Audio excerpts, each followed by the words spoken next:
मंगलम कुंद कुंदाध्य नमोस्तु मंगलम।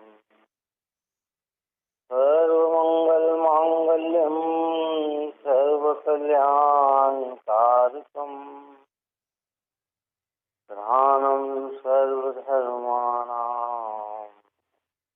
जैनम जयतु शासनम जैनम जयतु शासनम जैनम जयतु शासनम। नमः समयकाराय स्वानुभूत्या चकास्ते चित्तभावाय भावाय सर्वभावान्तरस्ते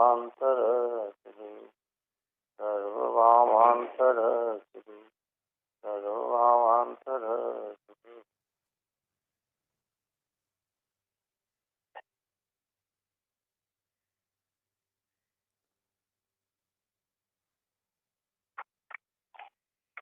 गाथा 102 में चल रही थी।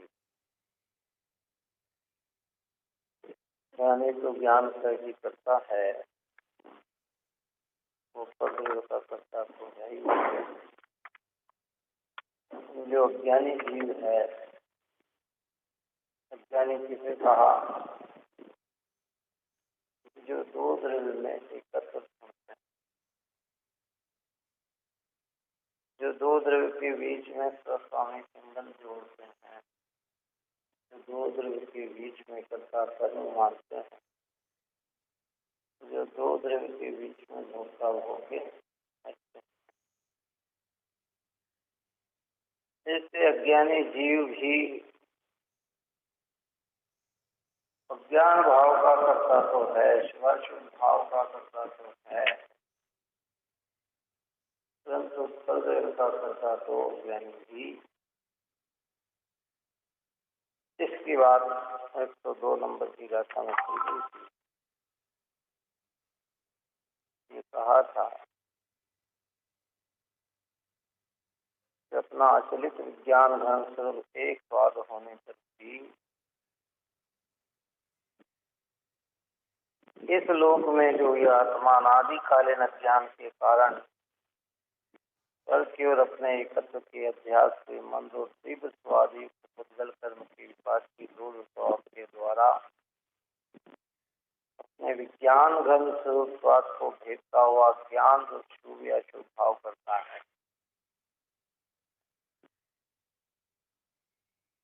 क्या करता है? अज्ञान रूप शुभ और अशुभ भाव करता है। वो आत्मा उस समय तन्मयता से भाव का व्यापक होने से उसका कर्ता होता है, और वो भाव भी उस समय तन्मयता से आत्मा का व्यापक होने से उसका कर्म होता है। और वही आत्मा उस समय तन्मयता से उस भाव का भावक होने से उसका अनुभव करने वाला भोक्ता होता है, और वह भाव भी उस समय तन्मयता से आत्मा का भाव होने से उसका अनुभव भोग्य होता है। इस प्रकार अज्ञानी भी पर भाव का करता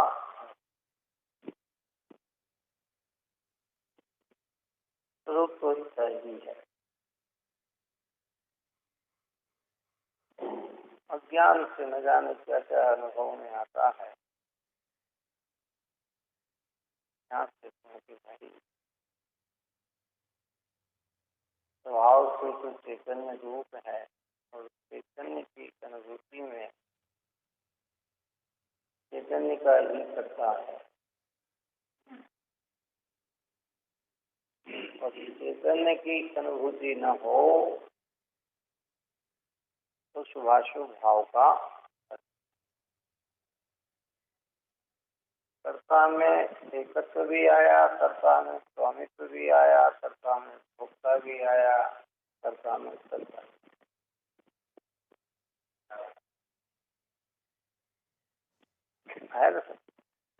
पर अपना लगे तो समझना अज्ञान भाव है, पर तो अपना अपना है ही नहीं, लग रहा है वो क्या है, वो अज्ञान भाव। शरीर अपना भास रहा है कि ये मैं ही हूँ, तो ये अज्ञान भाव है। इंद्रिय मन वाणी अपनी भास रही है तो ये ज्ञान भाव ही है। और आगे चलकर तो फिर यहाँ तक कहते हैं आचार्य ऊपर में कथन करके आए ही हैं कि शिवाशुभ भाव भी अपने भाषित हों तो ज्ञान भाव।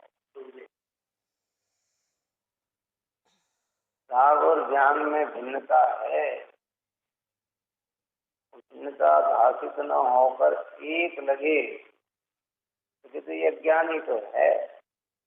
तो अज्ञान इस अज्ञान का करता है, काय का करता है, करता तो करता कदाचित भावार्थ में। उद्गल कर्म का उदय होने पर ज्ञानी उसे जानता ही है, अर्थात वह ज्ञान का ही कर्ता होता है। और अज्ञानी अज्ञान के कारण कर्मोदय के निमित्त से होने वाले अपने अज्ञान रूप स्वाशुभ भाव का कर्ता होता है। अज्ञानी क्या, जो कर्मोदय के निमित्त से होने वाले जो शुभ और अशुभ भाव हैं, उस भाव का कर्ता अज्ञानी है। वो भाव का कर्ता है। वो कितना बढ़िया शब्द डाला है। अज्ञान के कारण कर्मोदय के निमित्त से होने वाले अपने अज्ञान रूप शुभाशुभ भावों का करता है। शुभ और शुभ भाव जो है ना, वो भी अज्ञानमय भाव है। कितना दृष्टि जीवी जो अज्ञानी है ना, देह और आत्मा में जिसकी एकत्रता पड़ी हुई है, योग और आत्मा में जिसकी एकत्रता पड़ी हुई है, तो ये अज्ञान और इस अज्ञान से जो शुभाशुभ भाव होते हैं, कर्मोदय के निमित्त से भाव हैं। तो ऊपर की गाथाओं में अपन ने क्या कहा था, ये भावक के भाव हैं, काय के भाव हैं, ये भावक के भाव, कर्म राग और उदय के परिणाम। जो राग नाम का कर्म है ना, कर्म के उदय में राग का परिणाम है। निमित्त निमित्तिकता, तो कर्म का उदय हो तो राग करे ही ये जरूरी नहीं है। स्वभाव को भूलेगा तो राग रूप तो परिणमन होगा ही। तो राग रूप परिणमन हुआ वो भावक का भाव है। अब अज्ञानी को इन दोनों में भिन्नता भाषित नहीं हुई तो एकत्व स्थापित हो गया। तो एकत्व ज्ञान का कर्ता तो ज्ञानी है, शुभाशुभ भाव का कर्ता तो ज्ञानी है, परंतु अज्ञान के द्वारा शुभाशुभ भाव के द्वारा जो क्रिया हुई है, उस क्रिया का कर्ता तो अज्ञानी भी। इसको समझाया जा रहा है। अज्ञानी का ज्ञान मिटाने के लिए बात समझाई जा रही है, और ज्ञानी को ज्ञान की पुष्टि के लिए बात समझाई जा रही है।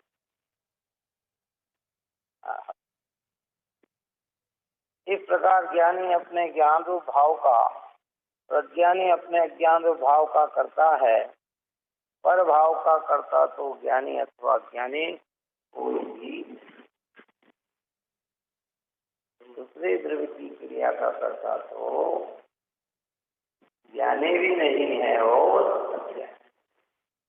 एवं भगवान सर्वज्ञ देव लोकीनाथ अनंत वीर के धारी को जब ये कह सकते हैं कि प्रभु तुम पर के करता नहीं नाथ,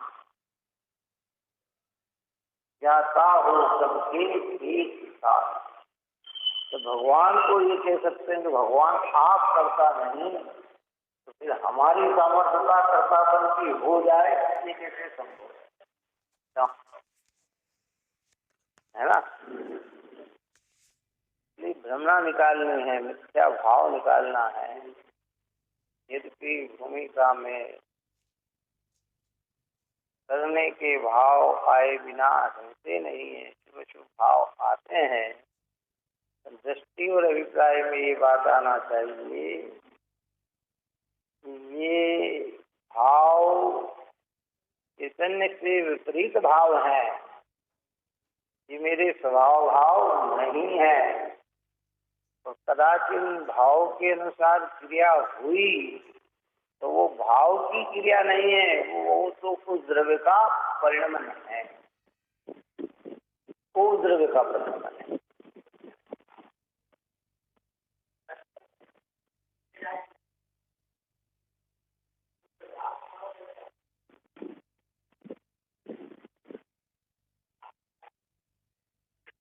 हाँ, निराज काय के करता। तो दृष्टि की बात करेंगे तो वो ग्रंथ लिखने का जो राग भाव आया, जगत के कल्याण करने का जो भाव आया, सारा जगत के चीज को पढ़कर आत्महित करे, ये जो भाव आया, वो भाव के वे ज्ञाता क्या है। और जो लिखने का है वो तो औद्गलिक क्रिया है। वो तो अपने तोड़मल साहब की भाषा में ही कहा था कि ग्रंथ के लिखने में मेरा क्या ज्ञान, राग तो मेरो मिलियो, लिखनो करनो धन को हियो, साई अक्षर मसी आकाश, ये सब पुद्गल के, साई पुद्गल, कागज पुद्गल, लिखने की क्रिया पुद्गल है। इस ग्रंथ रचने में मेरा तो क्या, इस स्वभाव से तो ज्ञान, और एक लिखने का जो राग है वो तो मेरा है।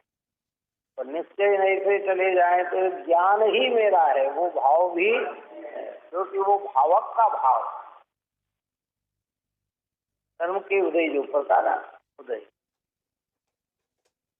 अब अज्ञानी उसका कर्ता बनता है, और कर्ता बनता वही तो अपराध है ना, मिथ्यात्व वही तो है ना।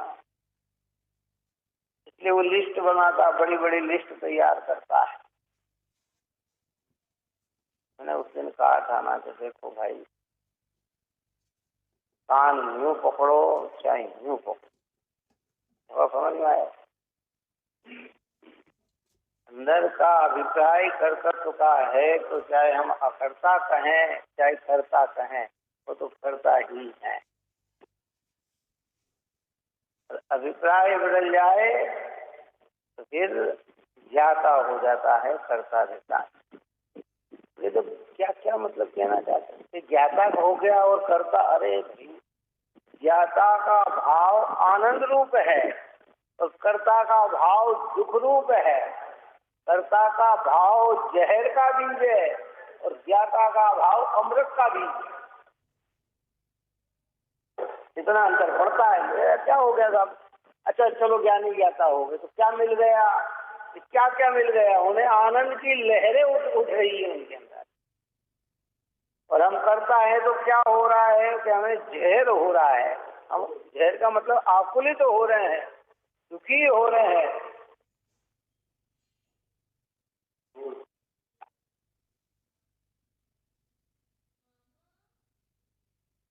इस प्रकार ज्ञानी अपने ज्ञान रूप भाव का, अज्ञानी अपने ज्ञान रूप भाव का करता है। पर भाव का करता तो ज्ञानी अथवा अज्ञानी कोई भी नहीं, कोई भी नहीं। अज्ञानी मतलब कौन? दो द्रव्य में एक पना मानता है, भिन्न भिन्न वस्तु को एक अनुभव करता है, वो अज्ञानी। ज्ञानी कौन? कि जो भिन्न भिन्न वस्तु को भिन्न भिन्न समझता है, दो द्रव्य में एकत्व नहीं जोड़ता, कर्तृत्व नहीं जोड़ता, स्वामित्व नहीं जोड़ता, भोक्तत्व नहीं जोड़ता, वो है ज्ञानी। तो ज्ञानी भी और अज्ञानी भी दोनों की क्षमता परद्रव्य के करने की तो है ही नहीं, पर अंतर इतना है कि ज्ञानी ये मानता है कि मैं परद्रव्य का कार्य नहीं कर सकता, और अज्ञानी ये मानता है कि मैं परद्रव्य का कार्य कर सकता। ये भी कहा कि एक अमृत है और एक है। तो गुरुदेव श्री की भाषा में अपन कहा कि करूं करूं तो मरूं मरूं है। नाटक की तेल है ये तो, अनादि से कर मुझे करना मुझे करना मुझे करना। बात तो गंभीर है भाई। रहित मिथ्यात्व का छूट जाना बहुत मुश्किल होने पर भी संभवित है। क्या कहा? रहित मिथ्यात्व का छूट जाना बहुत कठिन होने पर भी संभवित है। यानी अग्रहित मिथ्यात्व का टूटना बड़ा असंभवित जैसा है। आज तक तो छूटा नहीं।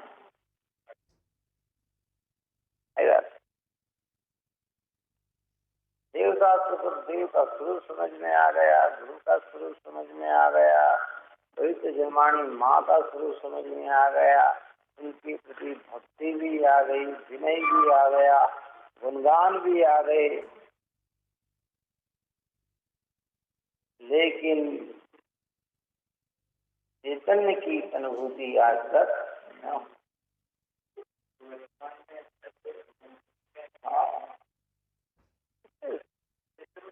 आगम प्रमाण है ना। पर ऊपर के देव बना तो गृहित मिथ्यात्व तो बना, 12 स्वर्ग से आगे तो गृहित मिथ्यात्वियों की प्रतिष्ठिता ही नहीं है। हाँ, गृहित मिथ्यात्वी कहीं 8वां स्वर्ग लिखा, कहीं 12वें स्वर्ग लिखा, ज्यादा से ज्यादा वो कहाँ तक गृहित मिथ्यात्वी जाएगा? 12वें स्वर्ग तक जा सकता है। इतनी मंत्रचारी कर लेगा, इतना कार्य कर लेगा, और इसके ऊपर में जाएगा वो कौन जाएगा? तो अग्रहित मिथ्यात्वी। समय दृष्टि भी जाते हैं इसके ऊपर, और अग्रहित मिथ्यात्वी भी चला जाता है। अग्रहित मिथ्यात्वी में भी वो अग्रहित मिथ्यात्वी जीव जिसने व्रत नियम पाला है पर आत्मा में बुद्धि नहीं, अविरत समय दृष्टि तो वहां भी नहीं पहुंच पाता है। हाँ, ऊपर की देव। हाँ, मात्र अविरत समय दृष्टि हो तो वो ऊंचे स्वर्ग को भी प्राप्त नहीं हो सकता। विमानवासी तो हो सकता है, विमानवासी में 16 स्वर्ग, कल्पोत्थन और कल्पावती। ऊंचाई तो पूर्ण है। मुद्रिकादि के बल पर मणि दशा धारण करे, 9 ग्रेवेट तक चला जाता है और आत्मानुभव से रहित रहता है। तो द्वैत मिथ्या दृष्टि हो तो 12वें स्वर्ग भी नहीं जा सकता। इसका मतलब है कि हम जब विवेक होके आए हैं तो द्वैत मिथ्यात्व तो हमने पहले छोड़ा है। नहीं छोड़ा है तो क्या नहीं छोड़ा? ये अग्नि दो द्रव्य के बीच में एकता, एक के संबंध, एक ही लगना, शरीर आत्मा एक ही लगना, कर्म आत्मा एक ही लगना, परद्रव्य आत्मा एक ही लगना, और अंदर में चलो तो ज्ञान और राग एक ही लगना, इस अग्रहित मिथ्यात्व।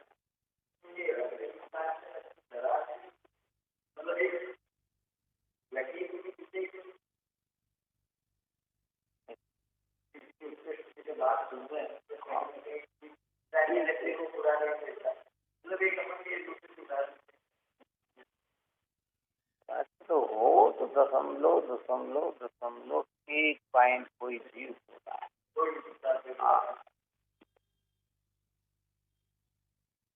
और ज्ञान दशा में कई लोग इस प्रकार भी कह देते हैं जिनको पता, अरे भाई अपने को तो असंख्यात बार उपसम सम्यक तो हो गया। अरे कहाँ हो गया भाई है? अरे आओ है? तो कहते सम्यक से जिसको हो जाए, चाहे उत्तम हो चाहे सूक्ष्म हो चाहे ध्यायिक हो, वो तो निर्वाण का भाजन बन जाएगा, भविष्य में निर्वाण पहुंचेगा। तो वो मालूम क्या कहते, वो सम्यक को, वो ये सम्यक शास्त्र गुरु के श्रद्धान वाला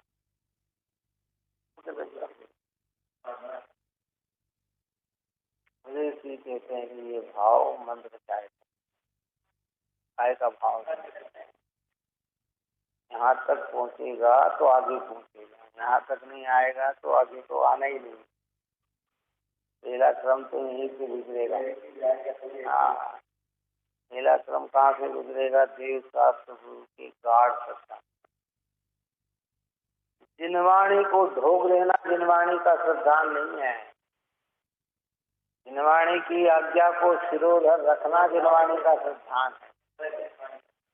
नहीं बात नहीं है जिनेगा उनको तो जिनवाणी को नमन करते, इसके अलावा किसी को नमन नहीं करते।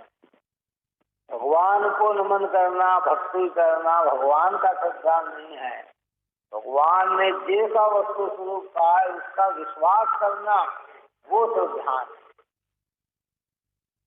नहीं बात तो नहीं है, हम तो कभी आज तक श्रद्धान हुई वो कदाचित ऐसा श्रद्धान हो भी जाए और आत्मानुभव न हो तो अभी भी मिथ्या तो गया नहीं। इसकी चर्चा यहाँ कर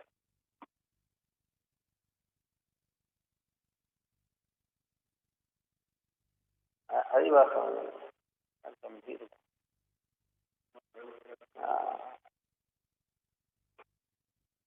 अज्ञानी हो या ज्ञानी हो, पर भाव का करता तो कदाचित। देखो इस अपन ने प्रारंभ में कहा था आचार्य भगवंत ने जब शिवाजी अधिकार की पूर्वंता को समझाया तो समस्त गाथा लिखी। तो चौथी गाथा में उन्होंने कहा कि अनादिकाल से हमारे काम भोग के संस्कार पड़े हैं,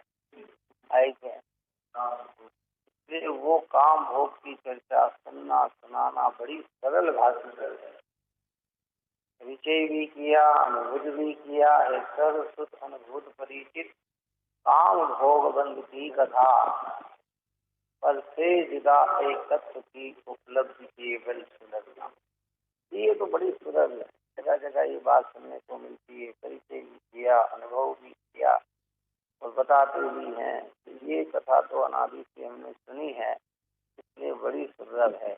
पर से जुदा एक तत्व की उपलब्धि केवल सुलभना। पर से भिन्न अपने चैतन्य स्वभाव की परिणति में उपलब्धि करना ये सुलभ नहीं है।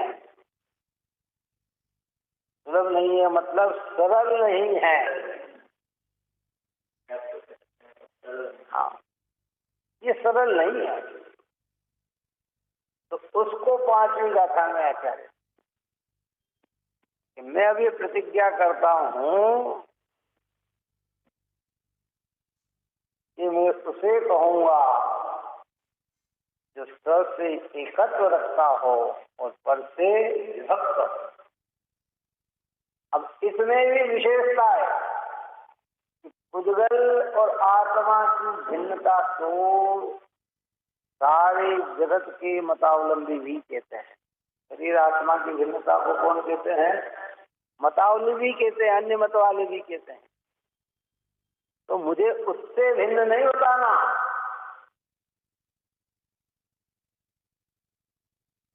मुझे तो ये रागादिक से भिन्न आत्मा का एकत्व दिखाना। दर्शाऊं एक विभक्त को आत्मा तने निज विभव से, दर्शाऊं तो करना प्रमाण न छल घर स्थल ना। स्वाध्याय नहीं करते हैं ना, मंदिर नहीं आते हैं ना, वे भी जगत में देख देख कर एक दिन समझ लेते हैं कि ये शरीर अलग है और आत्मा अलग है। समझते हैं कि नहीं समझते? तो घर में मृत्यु ही समझ जाते, अरे भाई ये अलग था। वो कहते भैया हंस उड़ गया, आत्मा को हंस कहते। अब तो ये पिंजरा ले गया, तोता उड़ गया, क्या है? ये एक ही अलग है। परंतु जो राग है उस राग से भी मेरा चैतन्य भिन्न है। इस भिन्नता को दिखाने के लिए आचार्य संत भगवान ने संहिता से महाग्रंथ की रचना की है। ऐसे भिन्न बताना, राग से ज्ञान भिन्न है, राग अलग है और ज्ञान अलग है। राग भिन्न है, ज्ञान भिन्न है, एक समय की पर्याय है। उस भिन्नता को दिखाने के लिए पवित्र ग्रंथादि राशि। इसलिए गृहीत मिथ्यात्व छोड़ना भी कदापि सरल है, लेकिन अगृहीत मिथ्यात्व का त्याग बड़ा दुर्लभ है। लेकिन दुर्लभ होते हुए भी असंभव नहीं है। प्रयत्न करे तो ये भी आ सकता है। इसलिए हमें ये बात जनवाने की बात को सुनकर अमल न किया जाए तो जिन वचन भी परिग्रह रूप हो जाते हैं। अमल करने का प्रयत्न करे और अमल नहीं कर सकता है, वो बात तो अलग है। क्या समझे? आपने कहा कि मुनि बनने में सुखी सुख है, तो अब हम मुनि बन नहीं रहे तो क्या हमें जिन वचन का भरोसा नहीं? सिद्धांत में वही श्रेष्ठ है। कौन सा श्रेष्ठ है? वही पद श्रेष्ठ है। सौख्य भोगना है तो उसी पद से आगे बढ़ना पड़ेगा। लेकिन भूमि का अनुसार अगर उन बातों पे अगर हम अमल नहीं करते हैं तो हमारा सिद्धांत भी कभी श्रेष्ठ नहीं है। जिन वचनों का भी हमें भरोसा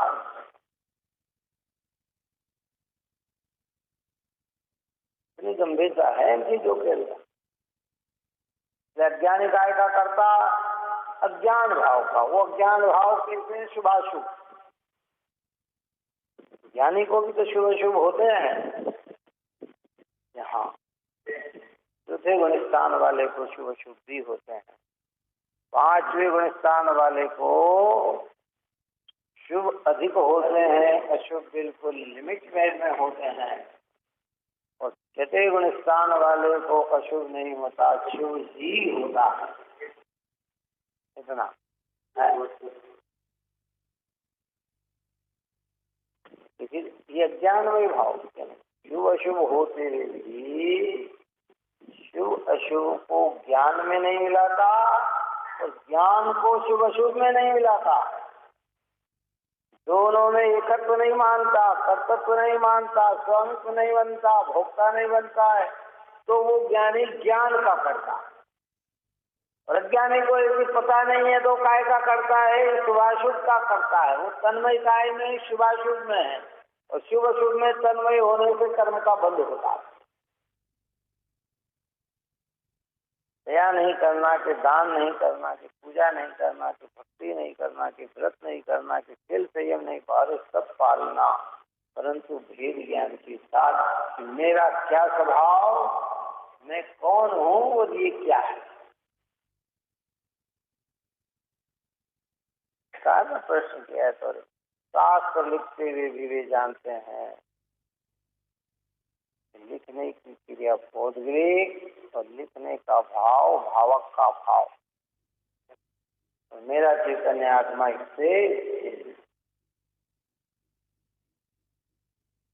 लिखने में एक सामने वाला एक देखेगा, लेकिन अनुभव में स्वाद किसका आएगा? अलग अलग आएगा।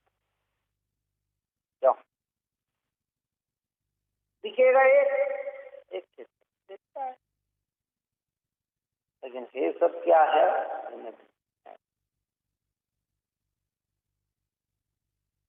पहले कहा था, स्थान दिया था कि ट्रेन में हम जा रहे हों, दूर दराज बहुत सारे वृक्ष होते हैं, तो वो दूर से देखते हैं तो ऐसा लगता है कि बिल्कुल एक ही है, एक जगह ही है।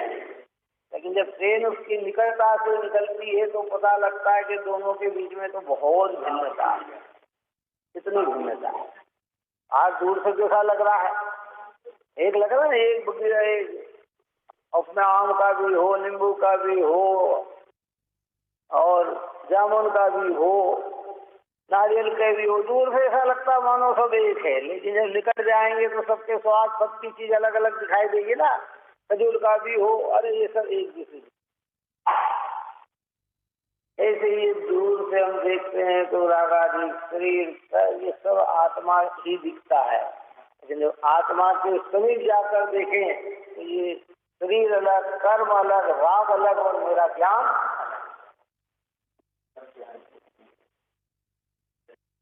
दिख रहा है। यहाँ दिख रहा है कि ये सब चीज अब हम दूर से देख रहे हैं, आत्मा की निकटता में नहीं देख रहे हैं ना, तो ये सब एक दिख रहा है। और जब अंदर ज्ञान से देखें तो आचार्य कहते ज्ञान मात्र तो बाकी सब।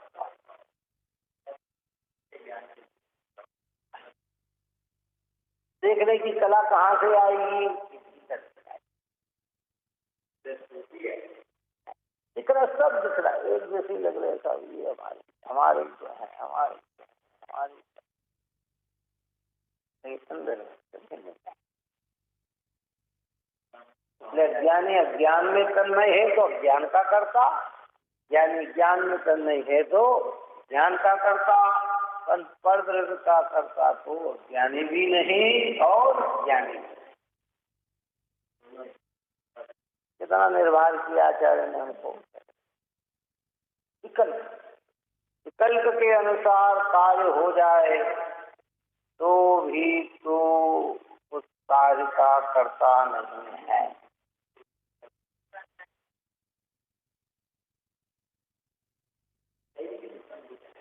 और न हो तो भी उसका तो करता नहीं है। दुनिया करती है आरोप, अज्ञानी इस आरोप को स्वीकार करता है, ज्ञानी उस आरोप को स्वीकार नहीं। कुछ विचार करें।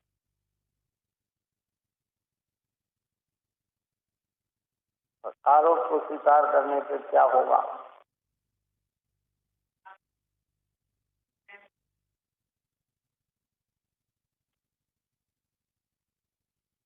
एक नगर की कहानी आती है, बिल्कुल एक राजकुमारी थी।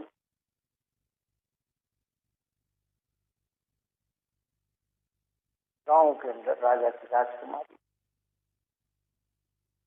और उसकी ये व्यवस्था थी कि उस राजकुमारी से जो भी शादी करता उसी दिन मर जाता।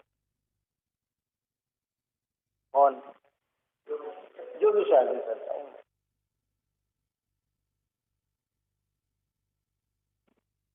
इतना नहीं प्रयत्न किए,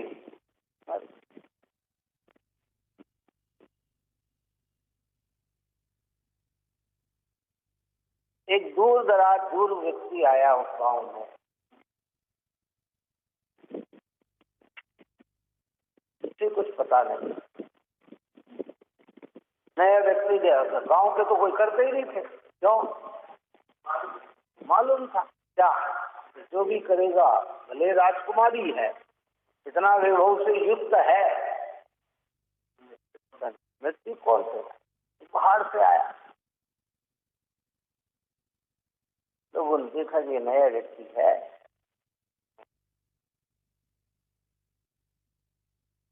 क्यों भाई राजकुमारी से शादी करोगे? हो, मेरे तो भाग्य खुल जाएंगे। उसको थोड़ी पता है किसको शादी करने के बाद मरना पड़ेगा। अगर उसे पता हो तो वो कितने हंसता क्या, वो आनंदित होता क्या है?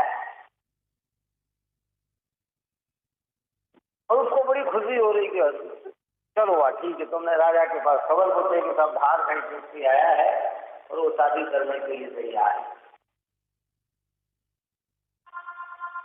ऐसा चलो ठीक है। और जब शादी हुई तो क्या हो गया उसका, यानी कर्ता भाव ऐसा है, हमें पता नहीं है कि इसका फल क्या, करूं करूं सो मरू मरू, क्या जो करेगा सो मरेगा। मरेगा मतलब उसकी पर्याय संसार में ही भ्रमेगी, भटकेगा। इस करूं करूं से जो शादी करेगा वो मरू मरू हो जाएगा। अब हमें पता नहीं, अब ज्ञानियों को पता है तो वो शादी करते नहीं, वो तो अगर इसका तो स्वभाव ही ऐसा है। बात समझ में आई कि नहीं है? हमें पता नहीं है ना, इसलिए हम कर अरे साहब आप ऐसा, अरे क्यों नहीं, आप कर्तव्य के बोझ को लेकर आनंदित हो रहे हैं, लेकिन हमें पता नहीं कि इसका फल क्या है। ज्ञानी इसके स्वभाव को जानते हैं, भीतर से कर्तव्य का भाव, मैं कर सकता हूँ, ये मेरा कार्य है, ऐसा नहीं, मेरा कार्य तो अगर कोई है तो जानना और जानना, ये मेरा कार्य है।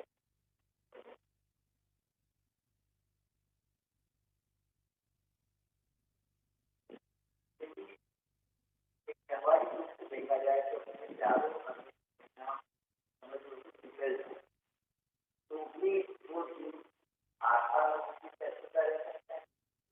ये निकल गया तो आत्मानुभूति ही है, क्योंकि कर्तव्य स्वामित्व एक तत्व एकत्व भोगत मिलेगा मिटेगा तो ज्ञातत्व ही तो प्रकट होगा।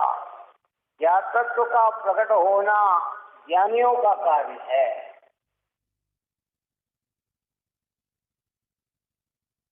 संपूर्ण रात बीत जाएगी तो फिर क्या होगा, दिन ही तो होगा। क्या होगा, कितना, 4 पहर दिन के और 4 पहर रात के, 8 पहर का एक दिन रात, कितना, 1 पहर 3 घंटे का, कितने घंटे। तो वो ये ऋतुओं की जो व्यवस्था है ना, सब ऑटोमेटिक व्यवस्था है। हमारे यहाँ पर गर्मी में कितना, गर्मी के अंदर दिन कितना बड़ा हो जाता है, कितना बड़ा हो जाता है, तो 5 बजे से उजाला हो जाता है, कितने बजे से, तो 7:30 पौने 8 तक उजाला रहता है, कितना, 14 साढ़े 14 घंटे का, कितना। तो ठंड में क्या होता है कि 7 बजे तक अंधेरा रहता है, तो 5:30 पौने 6 बजे क्या हो जाता है, अंधेरा हो जाता है। कितना अंधेरा हो जाता है, कितना उजाला हो जाता है। तो कहते उसका बैलेंस बनाया कि 12 घंटे रात के और 12 घंटे दिन के, तो संपूर्ण रात मिटी तो दिन ही तो होगा। क्या होगा, अगर कर्तव्य स्वामित्व भोक्तत्व एकत्व परिणाम मिटेगा तो मिथ्यात्व ही नष्ट होकर सम्यक्त्व ही तो होगा। और ये अभी 5 बजे दिन उग जाता है और ठंड के दिन में 5 बजे क्या होगा, बोलो। दिसंबर का महीना हो, 22 दिसंबर का दिन हो, तो 5 बजे कुछ भी दिखाई नहीं देगा, अंधेरा ही अंधेरा नजर आएगा, कुछ नजर नहीं आएगा। और अभी 5 बजे के साथ, और जहां हम जाएंगे शिखर जी वहां तो 4 बजे उजाला हो जाता है, कितना। हाँ, और ऊपर पहाड़ पे जाओ तो 10 मिनट पहले हो जाता है। तो प्रकृति के खेल है, तो जो करता हरता कुछ नहीं है। जहाँ जहाँ जैसी जैसी प्रक्रिया है वहाँ वहाँ वैसा वैसा परिणाम अपने को लगता है कि जैसे अपन हाँ वही है। ये तो तेरे अनादि से जो हमारा सुधारा नहीं हुआ वो काय में सुधारा नहीं हुआ, क्रिया में सुधारा नहीं हुआ ऐसी बात नहीं है, क्रिया में तो सुधारा हो गया। समझ, आज भी श्रावक की भूमिका में क्रिया कितनी होती है कि जो क्रिया है वो क्रियाएं हो रही है, कई लोगों की अपनी न भी हो तो अन्य की हो रही है, ऐसे लोग मिल जाएंगे कितना। आवश्यक पालने वाले मिल जाएंगे, सबल गुण पालने वाले मिल जाएंगे, इधर खाने का त्याग करने वाले कई है, लेकिन भूल कहाँ है कि आत्मा और अनात्मा की भेदता का ज्ञान है। और ये जितनी क्रियाएं पल जाएगी ये कोई पाप रूप ऐसा नहीं, ये पल रहा है तो पुण्य ही बन रहा है, लेकिन वो मिथ्यात्व के साथ है और यहाँ उस मिथ्यात्व को भी तुला रहे। इसलिए ज्ञानी ज्ञान भाव का करता, अज्ञानी अज्ञान भाव का करता, पर भाव का पर द्रव्य का करता तो न ज्ञानी है न अज्ञानी। हमें लगता है क्या सरकारी था कि भाव सुभाषुभ का भी करता बनता वो दीवाना है, जायक भाव सुभाषुभ से भिन्न उसे ने कभी न जाना है, नहीं जाना। ये भाव मेरे से भिन्न है, मेरा ज्ञायक के भाव से भिन्न है, इसलिए अज्ञानी को निरंतर कर्ता का भाव उछलता है, उछलता है, उछलता है। अज्ञानी को क्या स्वभाव करें। इस प्रकार ज्ञानी अपने ज्ञान रूप भाव का और अज्ञानी अपने ज्ञान रूप भाव का करता है। पर भाव का करता तो ज्ञानी अथवा अज्ञानी कोई भी नहीं, कोई भी। यहाँ ज्ञानी और अज्ञानी की किसकी चर्चा चल रही है? हाँ, जो दो द्रव्य में एकता एक के मानते हैं, दो द्रव्य में स्वस्वामी संबंध जोड़ते हैं, दो द्रव्य के बीच में कर्ता कर्म मानते हैं, दो द्रव्य के बीच में भोक्ता भोग्य मानते हैं, वो अज्ञानी। और जो ऐसा न मानता है वो ज्ञानी। और वो ज्ञानी चौथे गुण स्थान वाला भी है, वो ज्ञानी पंचम वाला भी है, वो ज्ञानी छठे वाला भी है और ऊपर के भी ज्ञानी। और अगर एकत्व तो कर्तव्य स्वामी तो वे मानता है तो वह अज्ञानी है। और वो अज्ञानी की दशा कहाँ तक हो सकती है कि 11-9 पूर्व का पाठ हो जाए तो भी अज्ञानी है, अगर एकता एक ही है। बात समझना ही नहीं। अगर राग और ज्ञान को एक मान रहा है तो वो 11-9 पूर्व का पाठी इसलिए कहते हैं, जिसको आगे 202 कल गाथा में भी कहेंगे, मात्र भी अगर रागादि का सद्भाव हो और उसे उपादेय मानता है तो वह चाहे सर्व आगम धर हो, आगम का जानने वाला हो, तो भी वो जीव जीव के भेद को न जानने के कारण अज्ञानी। सर्व आगम धर ऐसा शब्द का प्रयोग किया हो, पूरे चारित्र को पाल रहा है फिर भी अज्ञानी। इसके बल पर भेद ज्ञान न होने के कारण और जिसको ऐसी भिन्नता का भास हो जाता है, कहते हैं बस चतुर्गुण स्थान वृत्ति हो तो भी उसको यहाँ संज्ञा ज्ञानी। गुरुदेव ने यही तो उत्कृष्टता जगत के सामने प्रकट की है, क्योंकि जीव ये मान रहा था, कोई कई लोग तो देह की क्रिया मानकर अपने को मोक्ष मार्गी मान रहे थे, कोई राग की क्रिया को मानकर अपने को मोक्ष मार्गी मान रहे थे। गुरुदेव जी ने इसका बोला था, न राग की क्रिया मोक्ष मार्ग की, न देह की क्रिया। देह आश्रित कर क्रिया आपको मानत शिव मगचारी, आपा नहीं जाना तूने कैसा ज्ञान धारी।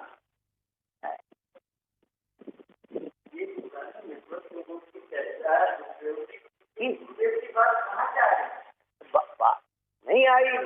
गुरुदेव ने उसको व्यक्त किया। अज्ञानी को लगा के अरे ये नया इन्हें नई चीज लिया है कि नहीं लाएगा, वो तो ज्ञानियों ने ही कही है भाई।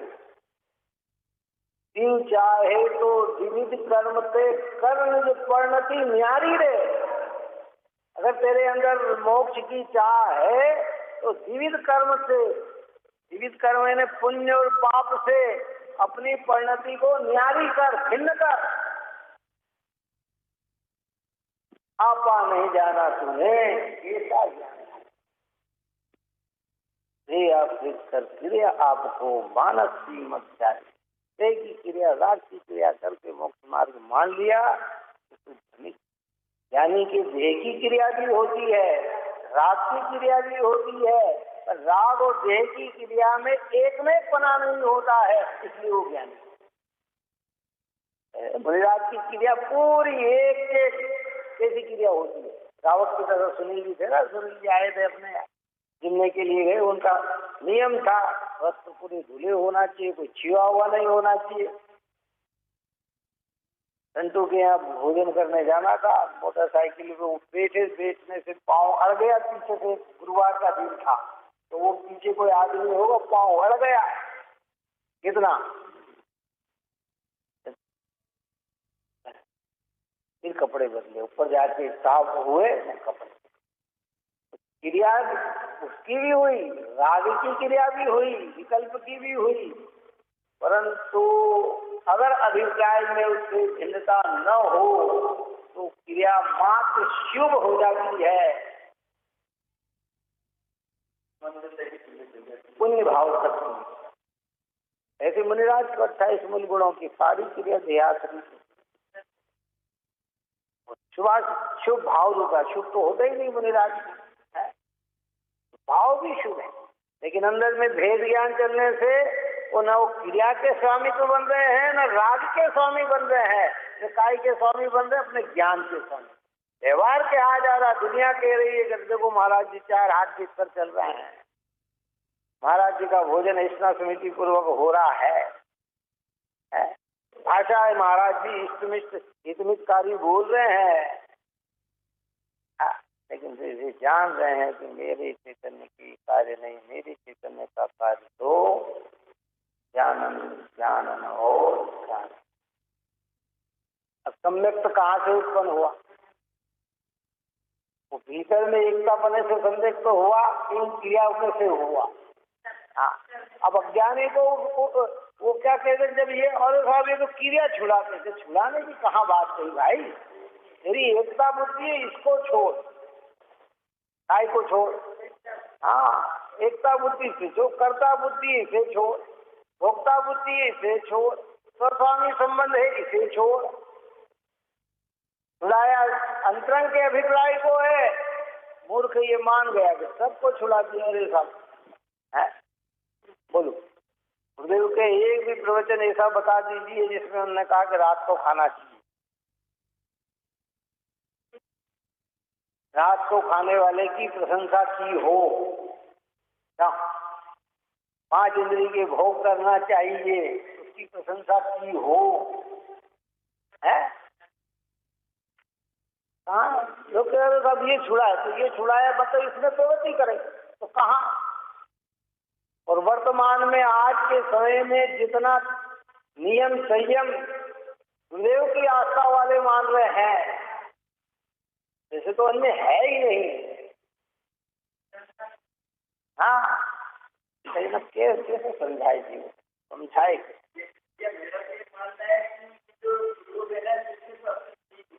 अब तो वो क्या कर रहे हैं, यही तो है ना, इतना प्रचार प्रसार अज्ञान का कर दो कि जीव को ज्ञान का रस ही ना आए। हेलो, मुसलमानों ने क्या किया भारत के अंदर, इतना वो कह रहे कि अपन शक्ति से इनको, इनसे नहीं जीत सकते, इनसे हिंदुओं। तो अब उन्होंने क्या जगह जगह जगह मांसाहार की दुकानें लगा दी, जगह जगह नशे का कारोबार खोल दिया, विचार के कार्य खोल दिए। अब जीव उसमें जाएगा वो मरेगा और एक दिन वो मालिक बनना है उनको। उन्होंने इस प्रकार की शक्ति से तो नहीं दे सकते अपन इनसे, संख्या बल से तो ये ठीक है ना। तो अपने को क्या करना, जितना खोटे कर्म कर रहे, जितना नशा का कारक कर रहे हैं, अधिकांश लोग कौन आ रहे हैं बताओ? हिंदू तो उसको पाप समझता है। दुकान जगह जगह हो गई और ऐसा मांसाहार का लालच लगा दिया हर जीवों को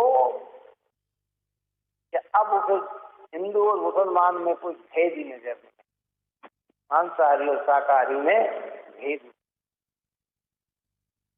ये दशा क्या चलेगी? कौन समझाए बेचारे? वो तो एक ज्ञान का इतना प्रचार कर दो और ज्ञान का इतना रस लगा दो, ज्ञान की बात भी सुनेगा ही नहीं और सुनेगा नहीं तो क्या करें?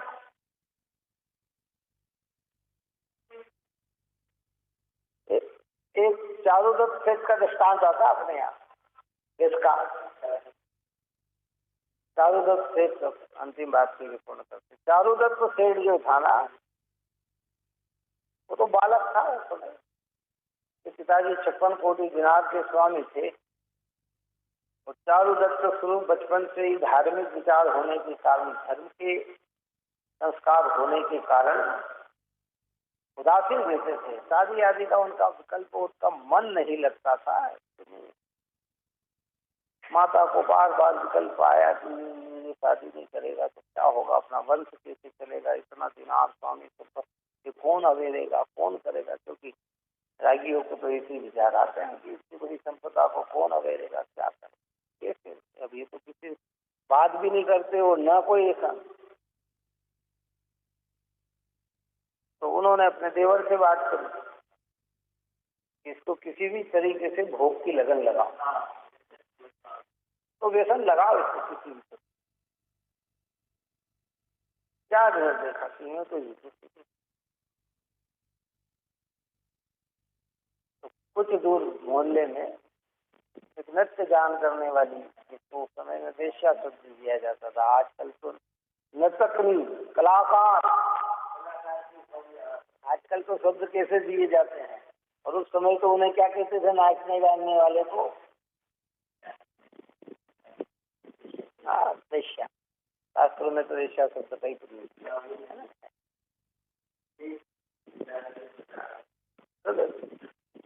तो उन्होंने कहा कि ऐसा करो कि यूं तो ये के घर में चढ़ेंगे नहीं क्या, तो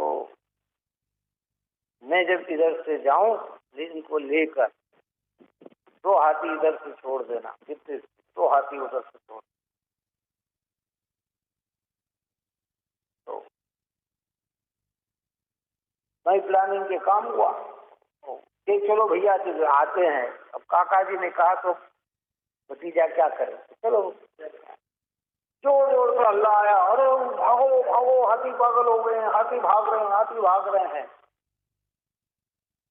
तो वो उसी घर के आगे तत्काल उसका हाथ खींचा और उसके वो घर में चढ़ प्लान था, वो तो पूरा प्लानिंग से काम हुआ, चढ़ गए और वहां चढ़ के फिर वो उसके साथ चौपटबाजी खेलने लगा। क्या तो जान करता वो हारने लगे, कौन? चाचा है। तो ये बैठे बैठे तो ये चाल बताने लगे कि ऐसा नहीं चलो, ऐसा चलो, ये नहीं करो, ये करो। तो वो वेश्या ने बोलती, तुम बीच में मत बोलो, अगर तुमको खेलना है ना, वो मेरी बच्ची है, वहां खेलो, उसके साथ खेलो। और उस खेल खेल में उसको अनुराग लगा। संसार की। और जब अनुराग लगा तो ऐसा लगा है, तो फिर उसकी शादी की बात करी। पहले तो करने करेंगे, अच्छा चलो शादी करें। शादी बात पक्की हो गई राजकुमारी से या जिससे भी सेठान सेठ की लड़की से बात पक्की हो गई। अब वो फोटो उसका पहले चित्र बना के भेजा अपने, जैसे कैमरे से तो कोई फोटो खिंचाते नहीं थे, तो वो फोटो तो उस राजकुमारी ने उपनिवेशा की लड़की ने उससे आंख में थोड़ा सा ये कर दिया, तो ये तो, और इससे जो शादी करेगा वो अंधा हो जाएगा। क्या हो जाएगा? अंधा। तो आप तो पट्टी बांध कर उसका रूप ही नहीं देखा, किसका? शादी कर दिया, पिताजी की आज्ञा कर लेता। फिर आखिरी में क्या हुआ कि वो पूरा 56 कोटी दिनार खत्म हो गया है, और फिर वो तो उसके बिना रह ही नहीं सकते। व्यसन इसी का नाम तो है, व्यसन का मतलब है आदत, लवलीनता। 7 प्रकार के हमारे जो यहाँ व्यसन है ना, वो उसमें जिसकी आदत पड़ जाती है ना, उसके बिना आदमी नहीं रह पाता, छटपटाहट लगती है। अगर वो कार्य नहीं करता तो अंदर में बेचैनी महसूस होती है ना, तो वो दशा उनकी भी रही।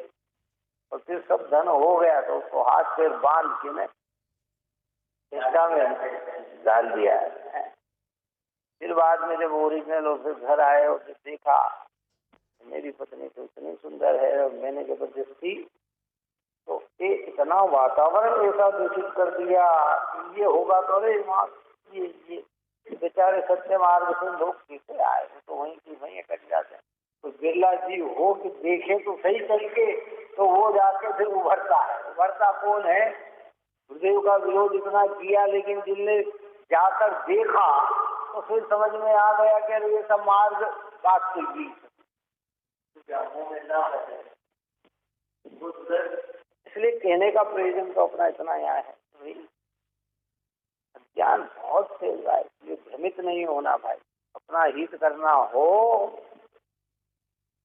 गुरुदेव श्री की वर्तमान में महिमा इसलिए आती है, देह से भिन्नता तो हर धर्म कहता हो, जैन धर्म में भी है और सत्य भी है, लेकिन उन्होंने तो जो बात हमारे आचार्य कह चुके थे, ऐसा नहीं कि उन्होंने ही बताई, उसके पहले तक किसी ने नहीं बताई, ऐसा नहीं। ये सब अमृतचंद्र आचार्य, कुंद आचार्य, समुद्रवत आचार्य, उमा स्वामी भगवान सबने कही है ये बात, लेकिन इतनी सरलता में लाकर वर्तमान के जीवों को समझाना, और वो समझाया, इसलिए उनकी महत्ता में, गुरुदेव की महत्ता में सारे मुनिराजों की महत्ता है। किसकी महत्ता है? ऐसा नहीं कि है। उनसे पूछा जाए तो वो कहते ये तो दिगंबर संतों की बात है, मेरी बात थोड़ी है, मैं अपने मन से थोड़ी कह रहा हूँ। ये बात कौन कह रहे हैं? दिगंबर संत कह रहे हैं, दिगंबर संत कह रहे हैं। हाँ, उन्होंने कभी ये नहीं कहा कि मैं कह रहा हूँ, ये बात किनने कही। और इसलिए वहाँ का वातावरण जब लोग बताते थे ना, तो 5 ग्रंथ इधर पढ़े, 5 ग्रंथ इधर पढ़े, गुरुदेव प्रवचन करते थे, और फिर बोलते थे जब बात आती, इस ग्रंथ ने, एम ग्रंथ ने लिखा और इस गाथा में ये लिखा, और कभी कभी तो उठाकर वो गाथा का पाठ बताते थे कि देखो देखो की।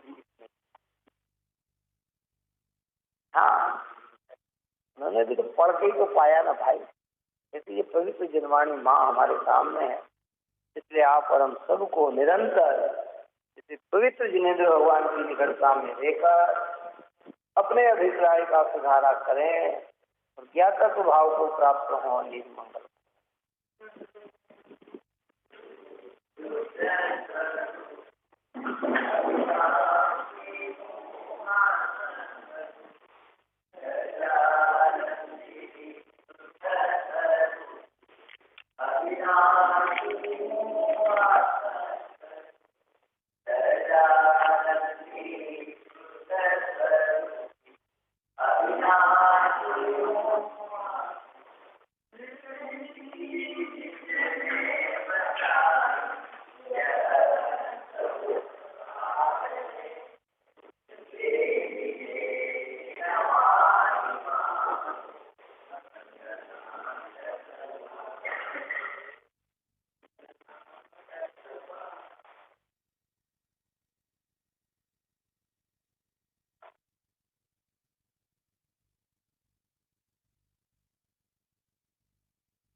हेलो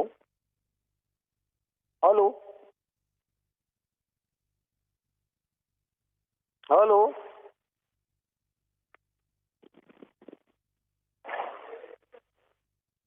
आवाज नहीं आ रही क्या? हेलो